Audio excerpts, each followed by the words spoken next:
why would you have to have,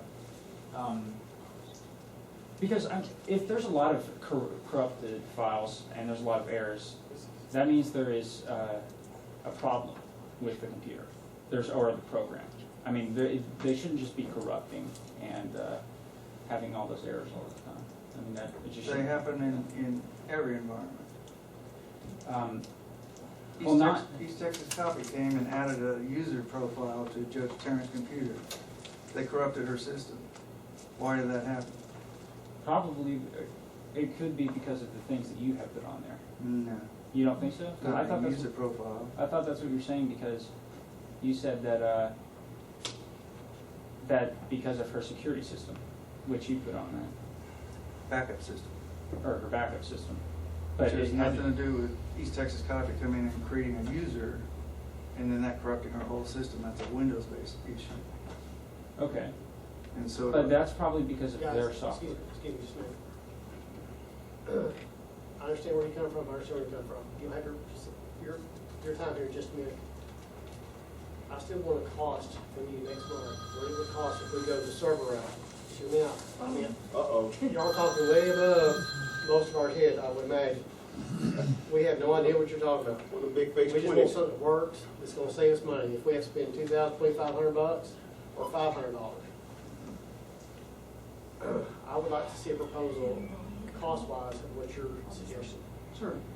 If you could bring it to us next time, our next city council meeting next month. We're gonna have another one this month. To cancel the votes. Yeah, I'll do it that'd be a then. good time to bring it up. Let's give them Can a you little come more- back? Let's give them a little more time than 7 days to get something put together. Yeah, please. Are you done with what No, you? yeah, was there something else you need to ask? No. No, like I said, I just want to, we've got two different thoughts here. Like I said, we've heard what you said about a standalone server, I understand that. But I want to see what it costs, hard drive, hardware, software, the whole 9 yards it takes to get it. You see where we're coming from, we're trying to get our Yeah. costs down Yeah. on anything that we can associated We with spent this. $865 the last 2 months. You have a suggestion If we that, could, if we spent $2,000 for a server and cut our monthly cost down to $200, we're gonna make that $2,000 back up pretty quick. Sure. That's what I'm trying to get at. But I want something that works as well as what we, excuse me, let me rephrase that. I want something that works better than what we've got now, because what we've got now is costing us way too damn much money for this size city. Yeah. And if it wasn't all split up like we got to have it, then Right. it would be a lot less. Right. Thanks a lot. Thanks, Doug. And if we need to, possibly some kind of way, like Lee was saying, y'all way over my head with that, undo servers or whatever, can you come up with something that's going to save us the most money? If we have to flip-flop, change the computers around some kind of way, or just whatever. Can you come up with the least expensive way for us to operate these computers? It's probably where we're at now, other than going to a server-based system. Okay. Okay. Because we're not buying any new software. The only expense we have is the annual antivirus update. Yeah, you just did though.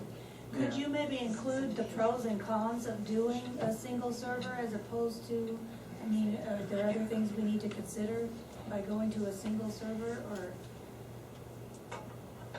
Well, I mean, what you have existing as opposed to a two-server environment, it's just going to be a savings. There's not really a con to it at all.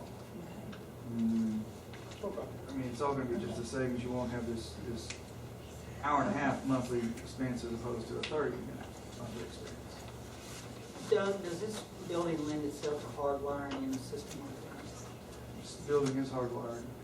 Are they all interacting now? Yeah, they're all hardwired. Okay, Yeah, I put that in years ago. okay, very good. Yeah. The only bad thing about this building for computers is metal. Yeah. And you're just asking for trouble. No. And so, like we have ABC battery backups on all the computers in here. Judge Terrence and Angela's and the Chief's.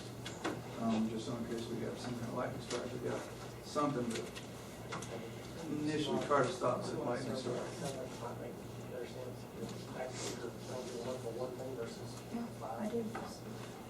on it? No, we're just talking No, about. talking about single server. One single server type deal.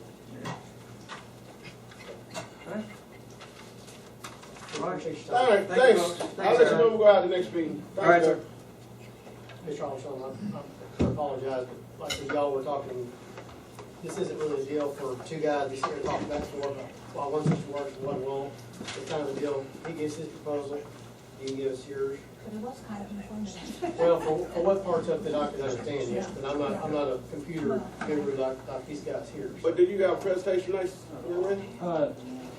Oh, whatever you want to do it. Hey, Mike, let me tell you something. I want you to tell us, you've got a gist of what this man has laid out in the system here. Did you understand what he said? Yes, sir.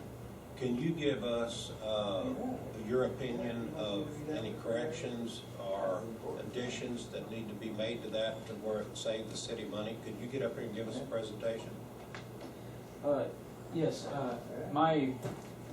the proposal I had prepared, I did not know that you had a server system set up, but, however, By the way, for y'all that don't know, this is the young man that runs our website. It sounds like we have individual servers on each computer has its own servers, what I'm understanding, correct? Now, or yes, is your proposal to stay with the type system that we already have? no, Okay. no, I don't think that that's a good system. Can you give us some Uh, insight? Well, Real simple form. okay, I don't think that's a good system because Now, what we have now or the single server system? this system, Okay. this current system is a bad system. Simply because it costs you so much money and there's so many errors that have to be fixed. There shouldn't be that many errors and there shouldn't be that many corrupt files. Windows doesn't do that all the time. I mean, if you're on your computer at your house, it doesn't just, it doesn't corrupt. All the files don't get corrupted all the time. It means there's a problem with the software he's installed. Like the security type setup on it? Yes, and regardless, whichever, the one server system or this multiple server system, it's going to be using that same software, which it just obviously isn't good. Otherwise, it wouldn't be having so many errors. Now, with your plan, would you be totally against going with a single server setup? Not necessarily. I'd have to look into exactly what's happening, because I don't think he explained that thoroughly, but I'd have to look into exactly what is occurring between the computers, which I could come to, and if I could do that, I could basically find out which would be the most cost effective. I don't think a $3,000 server is the most cost effective. Definitely not. Can you do this, council, a favor for me by next city council meeting in November? Can you do the same thing that gentleman there is? Can you give us hardware, software costs, ideas, basically your ideas of what would work best to keep our monthly cost down? Because I'm telling you, this $865 in 2 months is killing us. Yeah, my current proposal was a much smaller one-time fee, and I didn't know that I was assuming that the files that you guys were using, that the city was using, were just being transferred over a basic network. Did not realize that he had set it up that way, which I wouldn't have done personally, because, well, it's causing so many problems with the backup thing. You can get a backup, if you didn't have that server set up, you could get a backup cost of $5 per month. So, Are we talking about to a remote server? Is that what you're talking about? yeah, to a different server, or a lot cheaper, just pay me to set it up, and it would be no additional cost if it just, per month, just put it on an external hard drive, like she's already doing. So are you talking about not having any type of server independently here, or still keeping each one of them as a server? Well, this was assuming, I don't know what he's set up specifically. He might have set something up that prevents that from occurring. But if that's the case, then there's something wrong with it. I did not fully, I don't know what he's set up exactly. Okay. So I for have you to to look at maybe it. give us a good proposal or something, would you need to come look at the present system that we have? Yes, ma'am. Is that something you could do, Mayor? Could you do that, have that done? by- Absolutely. Now, next question, if I'm not mistaken, can we not rent or lease space on an off-site server that would be cheaper than actually buying one? Yes, yes, sir, you can do that. Now, would that, if we do that, and turn these into PCs versus a self, each independently server, would that help with, keep our monthly cost down as far as being updated and virus protection and malware and whatever the heck else is out there? Yes, sir. I think so. And regardless, this is obviously not a very good. Yes, sir. I do agree with what you're saying, but this system. Yes, that is true. But this system, he's charging $99 an hour. So Is that what's going right? that's too expensive.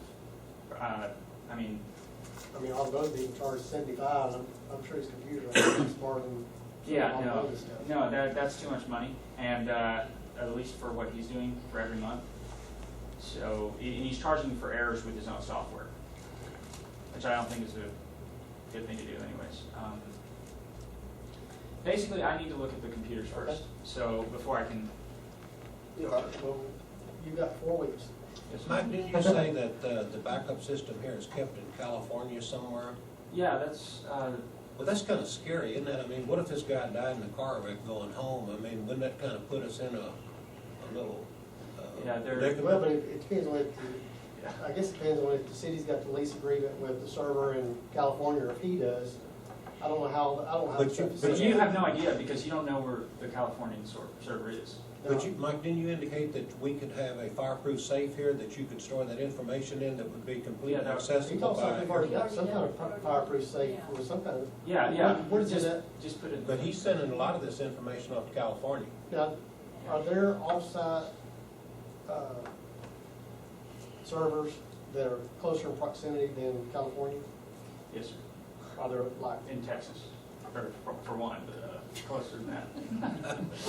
I was just, I'm just, I have to ask. Going good there for a minute. Yeah, there's many in Dallas. Anyhow, if you can put some type of proposal together for us, whether you want to do an on-site, off-site server, whether you want us to buy one, what do you think the best options are? Software's going to take to get it running, total cost, and then somewhat of a rough guesstimate, somewhat, of what we're looking at, the monthly cost to keep the system going. Okay, I was against the idea of a monthly cost, so mine will have I don't think mine will have a monthly cost, just like a consulting fee to come in and fix any problems, if there are any. Which is basically the same thing he's doing, but he charges you monthly anyways, right? I thought most companies that would have a contract keeping something going usually have some sort of monthly contract that we pay, so if there's any residual problems, they catch it instead of, us having to call you, Well, I could do that, but I didn't want to cost the city that much money. Well, we're paying $865 over 2 months, so, I mean, if we're looking at $50 or $100, I mean, we're saving $700 over a 2-month period, so, I personally don't see where somebody keeping an eye over things occasionally and paying them some sort of fee to do that would be out of question. Okay. Yes, sir. I'll come up with something then. Hey, Mike, now, you've already talked to Shalene and them, and you're familiarized yourself with a lot of that. And actually, no one sitting at this table or in this audience knows all this jargon that the computer people know. So for us to set out a set of specifications would be kind of lame for us to try to do that. So what we're wanting you to do is to talk to the judge and to the secretaries, well, you've already talked to them, but to get a feel of what is going down and what is set up, and then we want you to offer a proposal, and this man is going to do the same thing. And so I thought it was good that you talked to him because you understand a little bit of what he is doing, and that way you all could get you could talk out a little bit of the specifications that we're wanting. Of course, he's gonna be on his guard right now, because I think that it should have been made clear. It certainly wasn't made clear to me that we could have been saving money this whole time. And then the system that he said that he was proposing, you said that that system is not adequate anyway, and that you could get around that. What we're wanting here is to save some money. Well, we want to save money, but we're not wanting to save at the cost of losing data. Well, are you setting up something that's gonna lose data? That's what I'm saying. And I want you to understand, we're not just going to be throwing this contract to whoever's cheap bidder. We're not doing that. So November, we have a meeting, you need to be on your A game. You seem to be pretty sharp, but you need to be on your A game, because you're going against a guy that's had this for 10 years. Now, whether he's right or wrong, he's had it for 10 years. I'm not saying he's got it up or not. I'm telling you, you're younger, you're going to need to bring your A game and have your stuff together. But you could, pretty quickly, come to a conclusion of what the judge needs and what these people need, and you could set that system up around that, and you could save the city money. We want your proposal, and make sure the specifications are the same, and if you can alter or delete anything that would help us, apples for apples, we're interested. Okay? Good deal. Thanks, sir. Thank you, young man. All right. Look like we got a good grip on this computer thing. And, Thank you for putting that on the Right. agenda there. Thank you for putting that on the agenda. yeah. Okay, number 7. Let's move on. Consider an act upon flea market garage sale ordinance. John Graham. John Graham is Mayor Pro Tem. He's put these packages together as far as the flea market ordinance, and he's kind of heading this thing up. I'll just give you my quick thoughts on it. I think it's a good thing. When I drive through the city every weekend and I see all these little booths set up and all these other little stuff set up and everybody selling shoes and slacks and whatever, and the lady down here with the purses, you know, but I know. This is a personal thing for me. But anyway, you know, if you only charge them a little minor fee, and if it just pays the light bill over here, it's worth it. And I came from a city that you would have to have a permit to do these type of things every week. So I've heard people say this, and I'm sorry, John, I'll be through, but I heard people say something, and I want to make this perfectly clear. This is not any dang on retaliation. I've heard somebody say this is going to be retaliation because of something happened about a sign. This is not retaliation. This is us finding an alternative way to support this city. And if we can find, that's what we need to do to make this thing go. You got it. Well, let me just say this. I talked to Chief Moore a year and a half ago about the sales up and down this highway, including the concession stand that used to camp right over here. And I just don't think that that's fair when we're getting revenue from the dollar stores and the liquor stores, why somebody else can just come in here and just freelance at selling commodities, making a living off of it when the other people are paying. And it's just not fair. And there's a variety of people up and down here. Even the watermelon man. Well, I don't care who else. If they're making money here, I mean, you know, our city must have a nice street that you can sell off of, so let's get some revenue out of it. Well, I don't look at this as a revenue deal. I look at it as far as somebody's taking ownership of selling the watermelons and the person whatever. Because if somebody comes back and says, oh, so-and-so, I bought a, whatever, a bad watermelon in Coffee City, they can call us, oh, I bought a bad watermelon from that guy, or, something of that nature. Or bought something stolen. Well, we know if they tell us where they bought it from in the city, if we've got a permit here on file, we know who owned that item, and we can get in contact with them, or the person that bought the item that wasn't any good, we get in contact with them, and have some sort of justification instead of, oh, John Doe down there, he sold me something that ain't working that way. That's right. It's the way I look at it. And I spoke with one of our officers about a month ago, and he says that that there has been numerous complaints and arguments between people selling flea market garage sale stuff here, that a lot of it was indicated to have been stolen from one another and stuff like that. And I think we need to ride herd on this. I mean, I'm tired of beating up, it's your turn, John. Go ahead. Go ahead, John. Your horse. All right, what we're doing here is trying to put together some stuff that we have discussed over the past year. I think several months ago I brought it up, and I was inquiring with Mr. Savage here on him running a business in his home, and about the other avenues we could use to seek income streams, and that's partly what our EDC has been trying to do, is develop other income streams. Because a lot of us have anticipated what's going to happen tomorrow. We're probably a little over 2/3 of our income. So what I'm doing is addressing this now before I leave office, and it was something I had spoken about several months ago. But the flea markets and the garage sales is all we're addressing here. And the difference is primarily that a flea market is someone selling goods that's not out of his own house, not of his own person. Another thing is, we're going to have some urban blight develop when some of these liquor stores close down, if something does happen in Tyler. You can see it over here in the Cooney area. That lends itself for driveway space for someone just drive up, set up shop, and start operating something. And if we don't place some kind of sense of decency about it and coordination, orderliness about it, we're going to have a mess looking at us just like we see over here across the bridge. Where people have Kwanzaa huts set up with junk hanging out of it. You drive by and it's an eyesore. I don't want the city to become more of an eyesore than what it will when you start closing down some of these businesses. So we don't want that kind of imagery developing when we're fighting so hard to bring some value to the scenic beauty of our town. And that's another primary thing what we're doing. We're trying to control this situation so it doesn't get out of hand and people start having, like Mr. T's with the awning, they can set their stuff up and just leave it there for weeks at a time, unless somebody wants to steal it.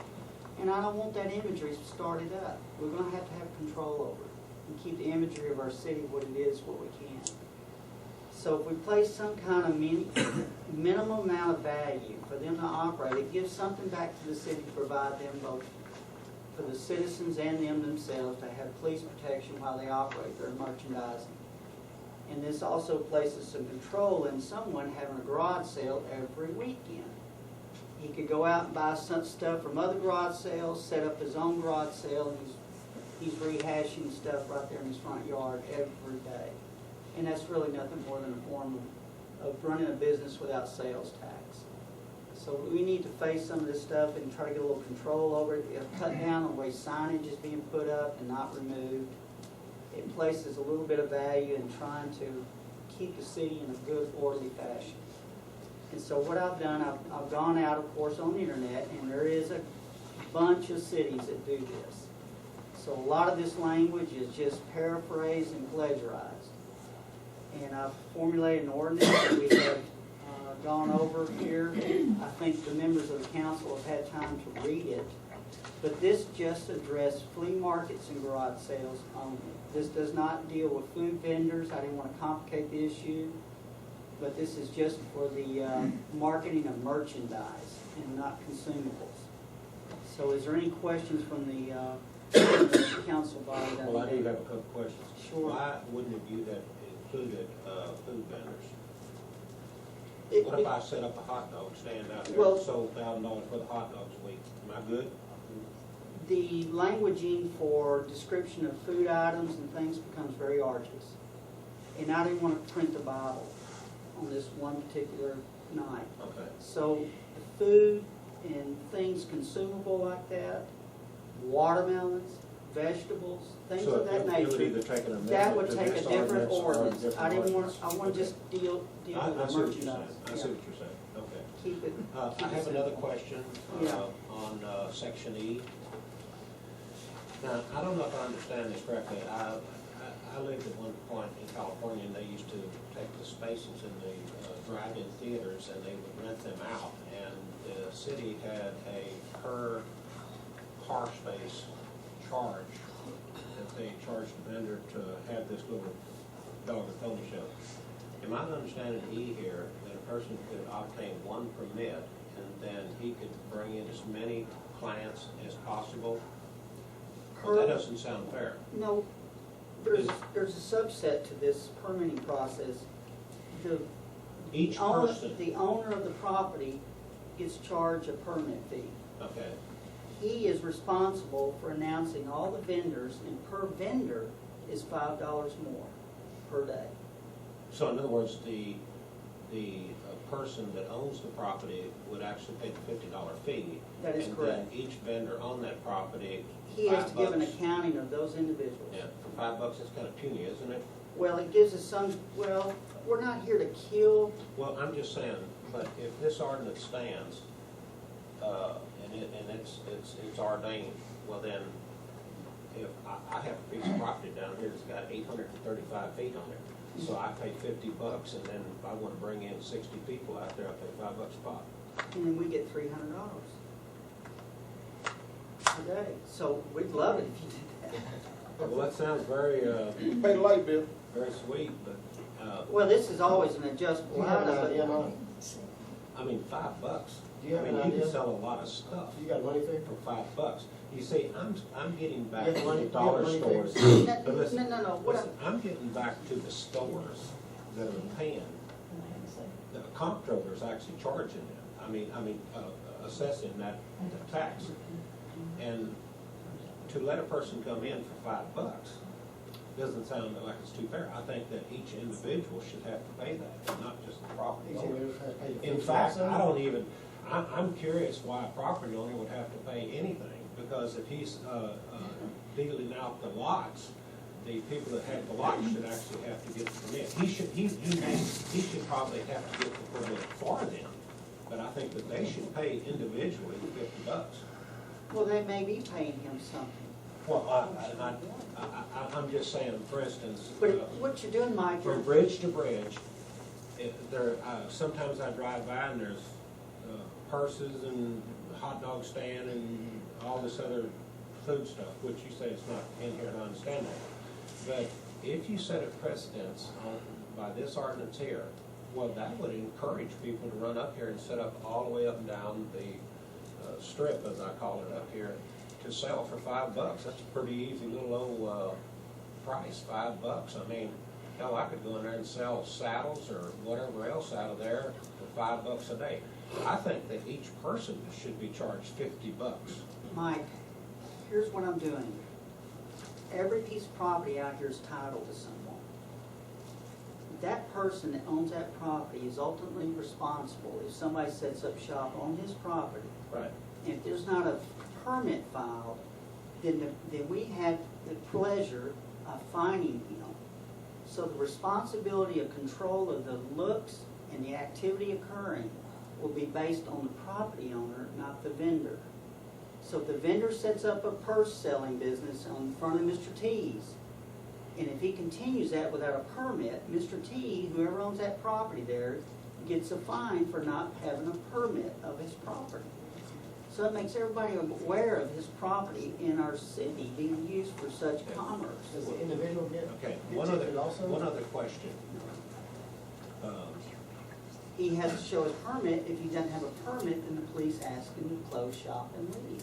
Would you feel better if we bumped it up to $15? No, just listen to me, hear me out, hear me out. I'm just saying this, if you have commercial property in this city, and I do, and I'm just saying that,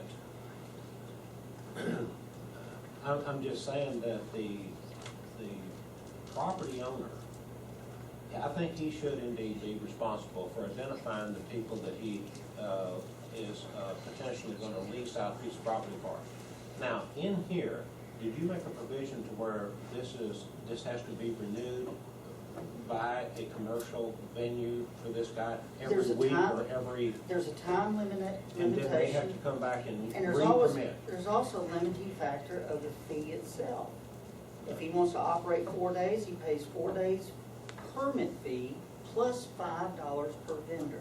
Okay, So if you have, for instance, if you have 5 vendors and you have him paying a fee of $50, then the fee goes from him, the owner of the property, and then he gets 5 times 5, 25, so the city would make $75 a day. But the responsibility of the money coming to the city is based on the property owner. well, I Is that think based that on that's, per day, or is it per a weekend sale? Or he can permit it for how long he wants to. We've still as a charged the commercial same- person, same he's daily not, fee. as The daily fee, yeah. a commercial person is not restricted to 2 days a year like a garage sale person No, would be. no. He can be ongoing with this. A garage sale's different, you're selling personal effects. for Right, your I own understand, home. I'm just saying, But this guy doing resale, He can he can continue pay, this he can forever. do this for $365, but there is language here that allows the city to limit whatever days the city may say there may be a conflict. Let's say, for instance, our